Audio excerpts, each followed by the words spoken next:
let's talk specifically the Titans game.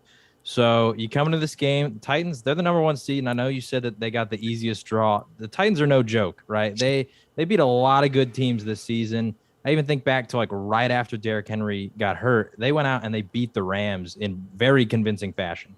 And look where the Rams are now. So Titans, great team. They get Henry back, Julio, AJ Brown, like the whole offense is healthy, and their defense specifically over the last half of the season has pretty much turned into a top 10 defense. And so how did you guys feel about that game? What were you worried about going into it? And then how do you feel now seeing what happened on the other side?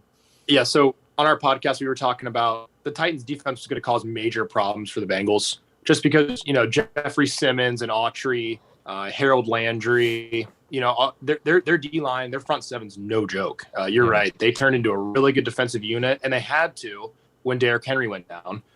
Even though they, Foreman and Hilliard were running the ball well, their defense had to step up because Ryan Tannehill was not as elite as he was in the previous 2 years. This year he kind of had a little downswing.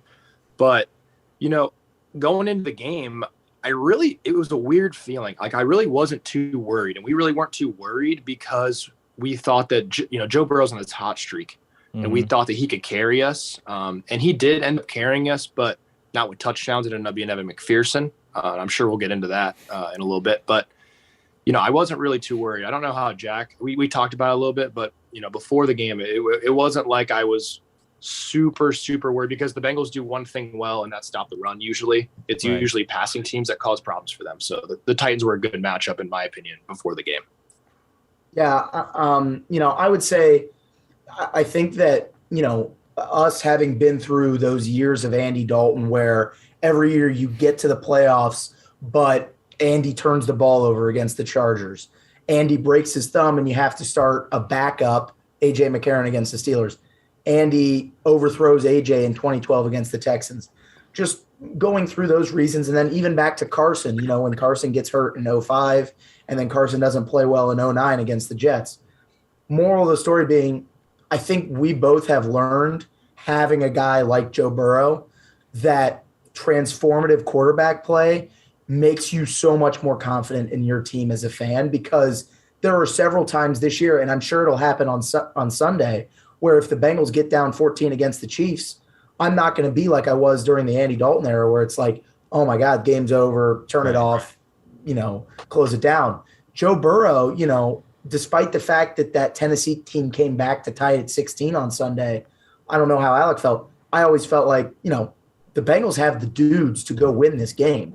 Right. Whereas past Bengals teams, they just haven't had those guys. And having those guys now, man, what a difference it makes. And having leaders now makes such a difference. Absolutely. Aaron, how'd you feel about the game? Talk about first play. Interception. And I was like, oh man, this is very good for the Bengals. But then talk about Tennessee. That, like you mentioned, the defense it's tough. It's tough to be a defense when you're sitting there. It's kickoff. Your team gets the ball first play. It's pick. Oh, okay. Now you guys have to run out there and stop them, and already. And yeah, and the fact that they stopped the Bengals to a field goal, and then from there on out, it's like it was really tough going. You had your moments, and then Jamar Chase obviously was. If he wasn't already in the conversation for a top 5 wide receiver, he should be. And it doesn't matter that he's a rookie. He took a screen for 60 yards, and he made some big plays. Also, obviously, Joe Burrow did too.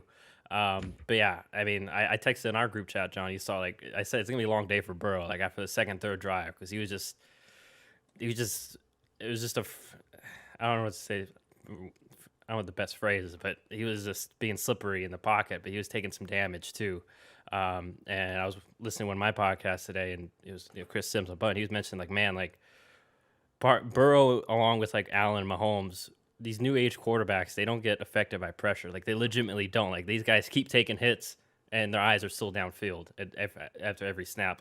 They didn't just get sacked 6 times. So, yeah, that's how I felt about the game. But it was just a wild game, beginning and end. And unfortunately, it was just overshadowed by the other games, but it definitely deserves to.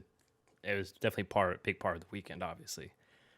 Yeah, I feel which these are NBA analogies, but the new age quarterbacks, they remind me so much of all these 3-point shooters to where it doesn't matter if there's a man in your face. It doesn't matter if you've missed the last one. Like, you just have this mentality that we're just going to go out and we're going to do it again. Because like the old age quarterbacks, when you ran the ball so much, a turnover felt so much more costly. But with a guy like Jamar Chase now, or, you know, Justin Jefferson, or all these like big time playmakers that these QBs have at receiver, what we saw out of Gabriel Davis, Tyreek Hill, you know, these guys, these quarterbacks, I think they have the confidence that like every single play could potentially be a touchdown if they get the right look. And so I totally agree with that. And then even a comment on what Jack was saying with like the ability and the belief in your team when you have a guy like Joe Burrow. I mean, we said it. I think I said it when we were picking the Raiders game. I think we both picked the Bengals. Anyway, I'm pretty sure I said that in the NBA playoffs, it feels like oftentimes the team who wins the series is the one who has the best player. And in the NFL, the team who wins the game in the playoffs is typically the one who has the best quarterback. Now, there's obviously exceptions. Look at the 49ers.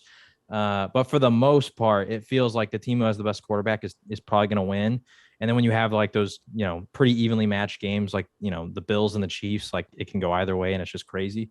And so, yeah, I mean, I totally agree with everything you guys said, but I want to give a major shout out to y'all's defense, because I've been pretty critical of the Bengals defense all year, specifically their pass defense.